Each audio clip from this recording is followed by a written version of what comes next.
Of Delta Reacts. Welcome to the first ever episode of Delta Reacts. Today we'll be reacting to some old Deltarune theories. I have seen these, but it was before chapters 3 and 4 even came out, so it's been a very, very long time.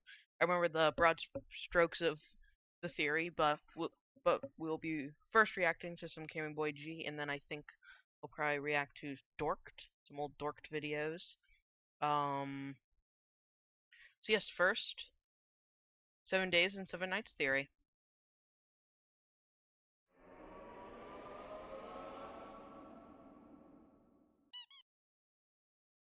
If you're someone like myself who suffers from the illness known as Deltarune. So I should probably preface this with, I have seen this theory. I have seen this theory. I think I said that already, but I have indeed seen this theory. I do know the broad strokes. But I do also suffer from the Delta brain rot. You're probably a little bit tired of discourse about the Roaring Night. We all know what the score is at this point. Can y'all hear it? Alvin Can y'all is boring. hear it? Chris is complicated. We know so little about Des, Gaster, the mayor, and the vessel that they're essentially not. So I find it. I guess I wasn't thinking. Yeah. So this came out before we even knew Carol was gonna be an important part of the entire story. We didn't even know if we would see Carol. I should turn my fan off. Non-starters. Rules card is a meme. Papyrus is here too for some reason. And if you know the name Papyrus Night Theory. Papyrus Night Theory. Just Papyrus Night Theory. Oberon Smog and have an opinion on Oberon Smog, I'm sorry to say, you're in too deep. With all these See, okay. Jaru did have some crackpot theories, but I would say most of them were. I think the Deltarune community and I think just a lot of theory communities as a whole have gone way too tied to like just saying things that are pretty obvious. Like Jaru's theories are actual theories, and I like that. options running through your brain, surely you must be thinking, if only some little freak would come along with yet another night theory to take up more of my headspace. Well, consider yourself lucky because that little freak has arrived. What if I told you that under my theory, none of these characters are the Night, but at the same time, any of them could become the Night? Ladies, gentlemen, and everyone else, I present the 7 Days and 7 Nights theory. What did I just I see? present the 7 Days. What is this Gerson image? What the hell is this Gerson image? I have so many questions. Days and 7 Nights theory. Part 1. The proposal. To begin, I'm just gonna come right out and say it. I propose that the Knight is not an individual, but a title. A title given to the person who opens any given Dark World. This idea first occurred to me when I learned that in feudal times, more Very, often very than interesting. not, title was directly tied to land ownership. Full disclosure, I'm not really a history buff, but according to the information that I could gather from my good friend John Wikipedia, it was typical for a knight to be paid for his service with something called a knight's fee, a unit of land deemed sufficient to support a knight provided by the lord he served under. There's a bit more nitty-gritty to get into, but essentially, if you were a knight, you had acres of land to call your own. Combine this with the fact that the word night is homophonous with night as in nighttime, and I don't think it's far-fetched to speculate that night is a play on words used to refer to the person who opens and therefore exerts some degree of power over a dark world. Now, I realize. Okay, so with this part of the theory, I understand it. I think it might be looking a bit too deep into it. I think when Toby was probably fucking dreamed up or just thought of it, it was more of just like, oh, knights fight things and it sounds cool. And I feel like with armor, there's a lot of cool design elements I can do. I feel like that was more going through his head than using John Wikipedia. I realize that this evidence isn't particularly compelling on its face, but when I read back over Deltarune keeping this interpretation in mind, not only did I find nothing that contradicted it, I found evidence that supports it and opened completely new avenues of theorizing I've never seen anyone touch before. So let's get into it. First of all, I figure you're probably thinking, no contradictions? Hey dumbass, how about the fact that every character in the game calls the Knight the Knight? Hey dumbass! Hey dumbass! And yeah, you've got a point. But consider this. When an American talks about the American Okay, bro. No, nobody can. president, they don't say the Joking. American president, they say the president. There's no need to specify which country's president they're talking about. It's obviously the country they belong to. Why can't Okay, low-key, that's actually a good point. the same be true of Darkners? When a Darkner says the night, isn't it possible that they're using it as shorthand for the night of this dark world? I don't think that's far-fetched at all, and if you think that's a stretch, then why don't we take a look at the times the game doesn't use this phrasing? 2 separate times, in fact. Which brings me to our boys, King and Sham. Yeah? Yeah? Okay, got it. I've just been informed that Sham is non-binary. My deepest apologies to Sham and the LGBTQ+ community. I will We need to kick him out, guys. We need to kick him out of the Deltarune community. He needs to be let go. do better. Anyway, towards the end of King's fight dialogue,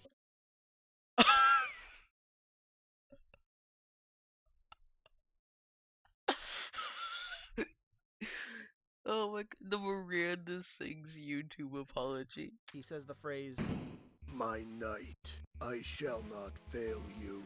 And when you talk about the night with Sham, they say, "Historically, this land was ruled by the 4 Bro, kings what from is this Court old Castle man to the voice? east. But recently a strange knight appeared, and 3 of the kings were locked away." Here we have King using the phrase "my knight" and Sham using "a knight." King's dialogue is self-explanatory here. My knight could very well imply that he's talking about the night of his specific dark world. Meanwhile, Sham's dialogue is a little more interesting. First of all, the phrasing of "a strange knight" by itself, using knight as a regular-ass noun rather than a proper noun, indicates that there could be multiple knights. However, I think we can extract... Guys, can I be brutally honest with y'all? I don't remember spelling how, like, noun. I know nouns and verbs are different, but I forgot what a proper noun is. extrapolate even further. They're notably the Can only someone- Darkner that appears Anyone in chat, can someone Wikipedia in chat? visibly old and worn out. Like that man right there. And I think there's a Rubber reason for pants! that. I think Sham's age could very well indicate that they're the only Darkner we've met who's been around long enough to have met another knight in the past, which would explain their lack of reverence for this new one. Therefore, when they're talking about the knight who opened the Card Kingdom, they say a strange knight, a knight that's comparatively strange to the knight they've met before. I have some speculation about who this other knight could have been, but it's not going to make sense until further into the video, so I beseech thee, dear How viewer, long is this please video? let me 30? cook. Yeah, Let's put a 30. pin in Sham and come back to them later. Let him For cook, now, chat. we have more evidence Let to him get through, cook. and this next bit is kinda game-changing, in my opinion. Our next 2 excerpts come from 2 different versions of Queen's monologue toward the end of Chapter 2, depending on the route you take. On the normal route, we're discussing her plan to have Noelle created... Okay, so I know now they're talking about Weird Root stuff. I have played the Weird Root. I'm not going into. I care about the morals of the game. The morals. I don't give a fuck about the morals. The morals don't matter. Can I just say that? Can I come out and say that the morals don't matter? It's not that deep, guys. We don't have to, like, harp on, like, oh, doing pacifist, oh, doing genocide's bad. You gotta do pacifist. Like, it's not that deep, bro. It's just a game. Like, I know Deltarune and Undertale have made themselves, like, it's not just a game. These characters matter. But at a certain point, it is just a game, and I think some people just need to let it go, and it's not that deep. But with this, I believe the thing that the Weird Root wasn't supposed to be discovered till Chapter 3, just with all the stuff pointing to the Weird Root and the normal route in Chapter 3. Chapter 3, like, this is why I hate data mining, because I think the Weird Root would have been so much more cool, no pun intended, if we found it in Chapter 3.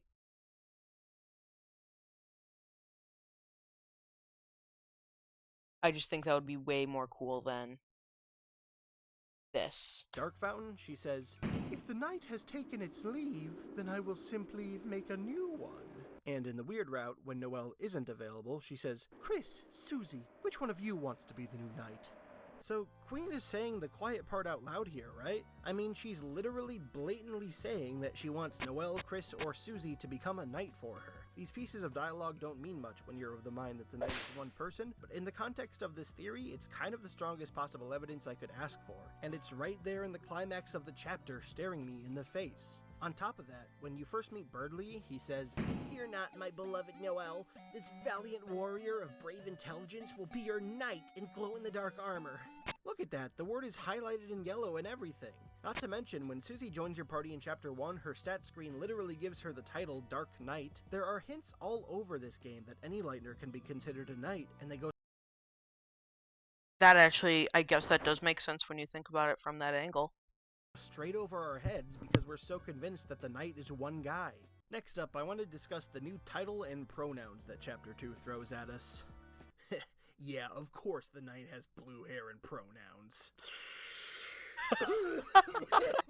Oh, The okay. Darkners of Cyber That's City, funny. mainly Queen, Cap'n, and a couple Swatchlings, all refer to the knight with it/its the vast majority of the time. Specifically 8 times, with the exception of Queen using they/them a single time. That of course begs the question, what were the knight's pronouns in Chapter 1? Surprisingly, after reading over all the knight-related text in the game, I can confirm that there are 0 pronouns used for the knight before Chapter 2. There is one more instance of they/them, but it comes from Susie, who says, "The Roaring Knight.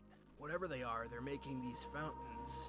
The reason this is notable is that Susie, unlike the Darkners in question, doesn't know shit about the knight. She's under the same assumption we're meant to be under. She's using they, a subject pronoun, because she assumes the knight is a known individual. Meanwhile, every other character leans toward it, an object pronoun, because they're talking about a knight who's one of many potential knights, which places much less emphasis on its individuality. You could also interpret the use of it as an implication that the Chapter 2 knight comes across as non-person-like in some way, or simply that the Chapter 2 knight uses they/it. But the bottom line here is that there are no pronouns that connect the Chapter 1 knight with the Chapter 2 knight.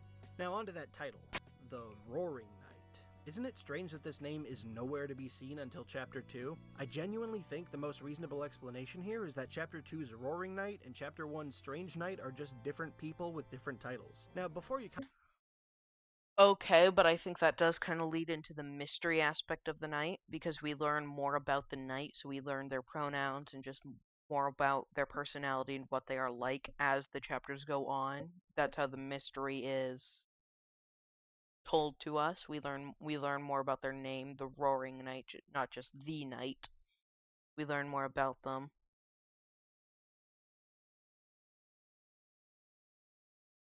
So that kind of just makes this whole argument bad, because the goal is to learn more about them as the chapters go on, and of course in Chapter 3 we just straight up see them. comment, I can hear you already. What if Toby just wanted to wait to reveal the knight's full name until Chapter 2? Oh, fuck. Okay, I am the nerd emoji. Okay. To which I would respond with, but moreover, I just don't understand why Toby would consider this information something to reveal. There's nothing dramatically interesting about learning the knight has a slightly cooler name than previously thought. It doesn't serve the I narrative thought in it any was way. kind of When I cool. first read The Roaring Knight, I wasn't screeching and pointing at my computer screen. I was more like, okay, that's the knight's name now. It doesn't work as a reveal of the knight's connection to the Roaring because we don't know about the Roaring at this point. From where I'm standing, it just doesn't function as a reveal. Another argument I could see people making is that Toby just didn't come up with the name until Chapter 2, but I reject that idea as well. As a reminder, the climax of this game revealed itself to Toby in a fever dream. He sat on the idea for 7 years. So another thing I think the Deltarune community harps on way too much is the dream thing. I think he got the rough elements of a dream. I think the humans and monsters coexisting, but there's only one human, that might come from the dream. But I don't think he dreamed up Queen. I'm just gonna say, like, I don't think he dreamed up Queen. I don't think he dreamt up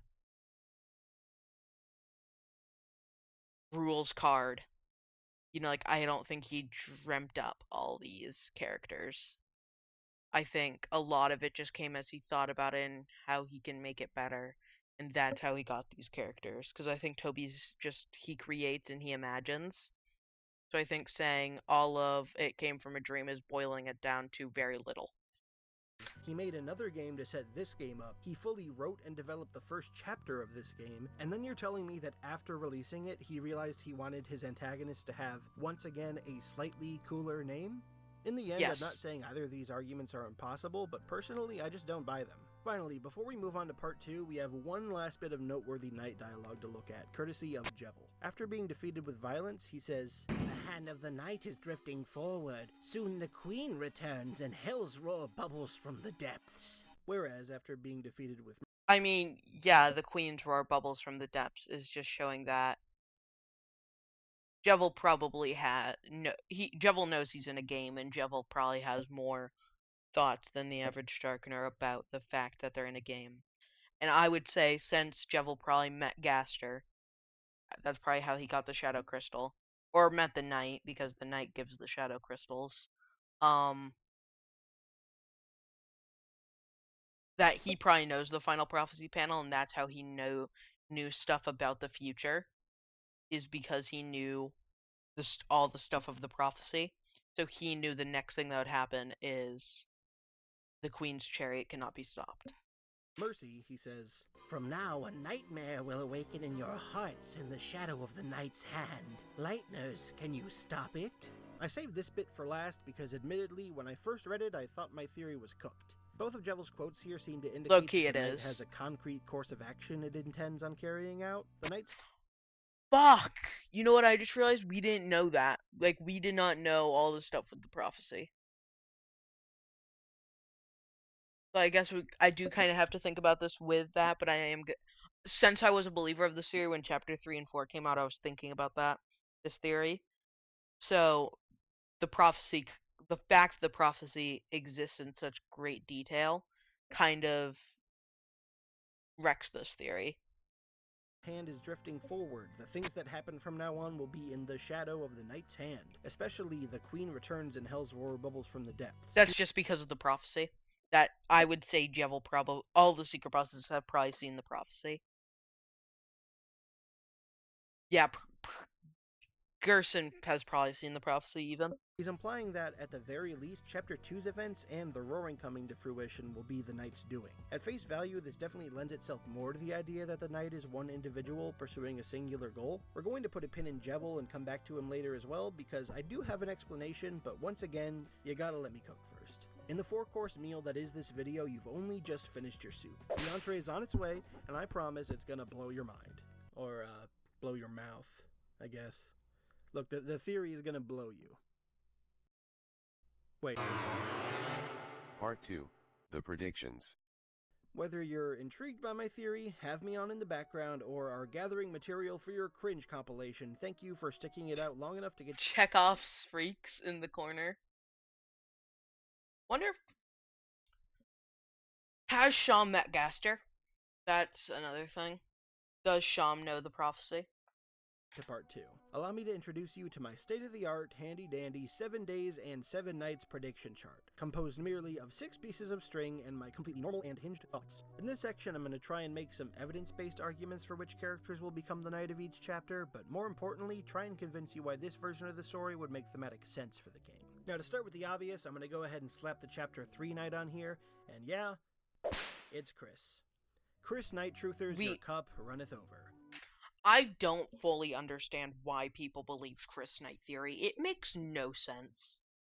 It's worse than Elven Knight, in my opinion. Can I be honest?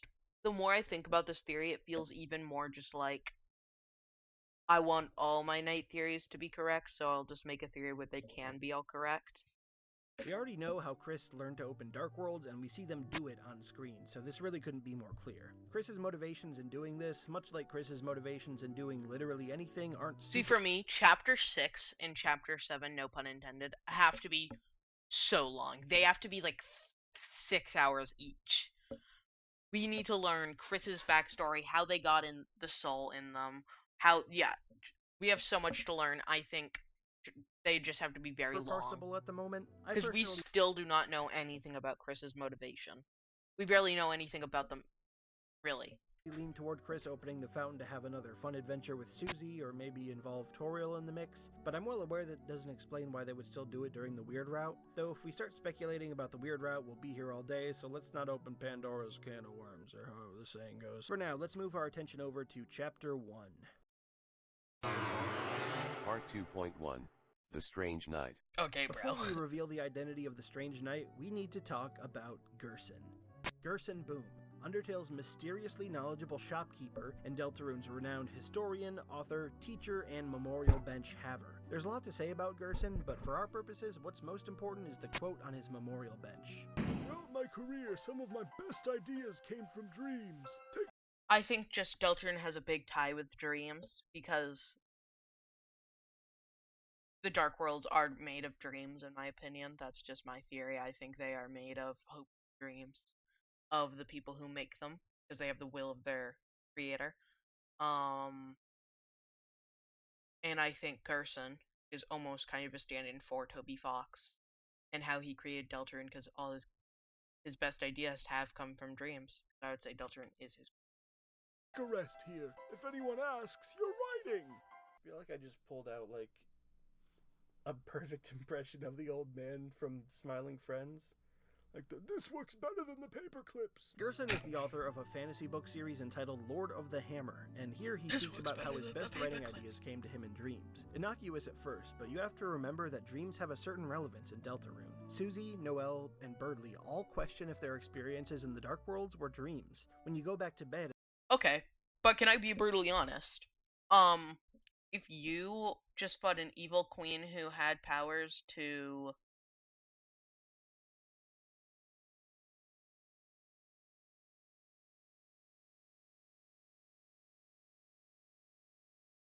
like, have plugs that will, like, grip onto your face. Yep, I did just say that. And, like, drank battery acid, and the moon was a baseball, your first thought wouldn't be, was that a dream? Or am I on drugs? Those would be my first things I say right after. At the start of a chapter, you're immediately taken to the Dark World. Hell, Toby Fox's first ever cryptic-ass tweet he made all the way back in 2011 reads, The edge of the shadow, where reality and dream meet. Dark Worlds and dreams are inextricably connected in Deltarune on some level. This has led many folks, including myself, to read Gerson's quote as some pretty pointed foreshadowing that Gerton didn't get his ideas for fantasy novels from his dreams. He got them by visiting Dark Worlds. Not only that, but the abandoned classroom that houses the car... I don't think he went to Dark Worlds. Maybe he did, because the prophecy and Lord of the Hammer, I think, might be connected in some way, so maybe he did. We don't know enough about Gerson to, I think, be theory crafting about him. Kingdom. Even in chapter 3 and 4 days, like, even now, I don't think we have enough information about Gerson to be theory crafting with. Is also heavily implied to be Gerson's classroom, back when he was a teacher, as evidenced by Bold and Brash over here hanging on the cabinet. Toby Fox confirmed this to be Alvin's drawing of Gerson on the Undertale 6th anniversary stream. So, all this to say, Gerson is the knight of chapter 1, right? Right? Wrong! Wrong! Nah, the dude's 6 feet under, if you forgot. That's why I believe the chapter 1 knight is... Alvin Boom.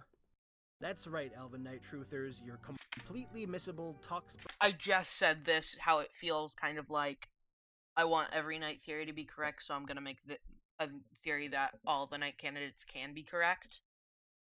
It feels even more, because Elven Knight has almost no evidence, and it pisses me off how many people believed it. People still do believe it. I think it's so stupid, because I don't think, to be honest, I think 90% of the people who believe it are just believe it because of Shay. And if you have the same opinions as Shay with anything, really, that's a little problematic. Right lacking slab of turtle meat has prevailed. Alvin, from his connection to Gerson, is the most likely character to have knowledge of Dark Worlds from the game's outset. I like to imagine Gerson told Alvin on his deathbed or left it in a dying note or something, but I acknowledge that's just my speculation at this point. Picture this, though. We know Gerson only died a few years ago, meaning Alvin could very well still be in mourning. Of course, he's baffled by his father's parting claim that he could create entire worlds and fantastical characters out of mundane objects, but above all this, he longs to see his dear old dad again. So he makes his way to the school, somewhere he should have easy access to, because not only is he a trusted public figure in hometown, but he also has a room full of his late father's belongings to tend to. He locks himself into Gerson's old classroom, surrounded by his old things, and most importantly, a drawing of Gerson he made as a child. This drawing, an inanimate... Chat, do we want to keep watching this, or do we want to play... Do we want to play... What game we want to play, chat? Chat, what game? Someone put in chat what game they want to watch me play.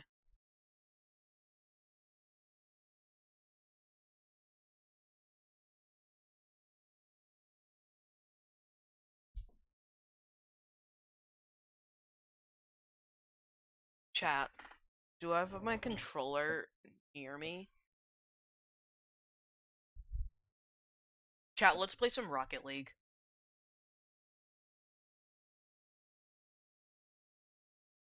I'll let this play in the background object now. representative of Gerson is the only chance he has to see his father again, and so he strikes the earth. Not only does this theory cover Alvin's means and motivation, but it's where we bring Sham back into the picture. If you recall, we were speculating that Sham, due to their age, could have met another knight in the past, and considers Chapter 1's knight strange in comparison. So who was the first knight Sham met, and why does Sham think Alvin is so strange? Consider this. When you check the bookshelf in Toriel's classroom, the flavor text says, "Kids' books. Some of them used to be yours." I think this deliberately sets up the precedent that teachers in this school might use their children's old belongings in their classrooms. Sham, as previously discussed, is old as hell. So what if Sham was one of Alvin's childhood toys? This would explain why Sham has presumably met a knight before. If Gerson was making Dark Worlds for inspiration, it's only natural that items from his household would end up as part of them. And why does Alvin come across so strange to Sham? Simply put, bro is flabbergasted. He's seeing one of his beloved childhood toys walk and talk in front of him. He's in disbelief and probably somewhat emotional, so of course Sham would think he's a weirdo. The only counter I can see to this theory is that it doesn't explain his motivations in putting the Spade King into power and locking the other three away. To be fair though, we don't necessarily know this was the knight's intention. The dialogue goes, "But recently a strange knight appeared, and 3 of the kings were locked away. The remaining king put him and his strange son into power." The weird thing about this dialogue is that it implies that these things happen as a result of the knight's appearance, but nowhere does it actually say the knight did these things itself. The words aren't, "a knight appeared."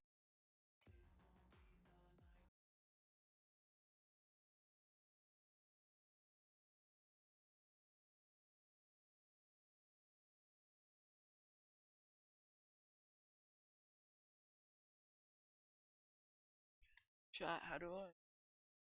Stupid.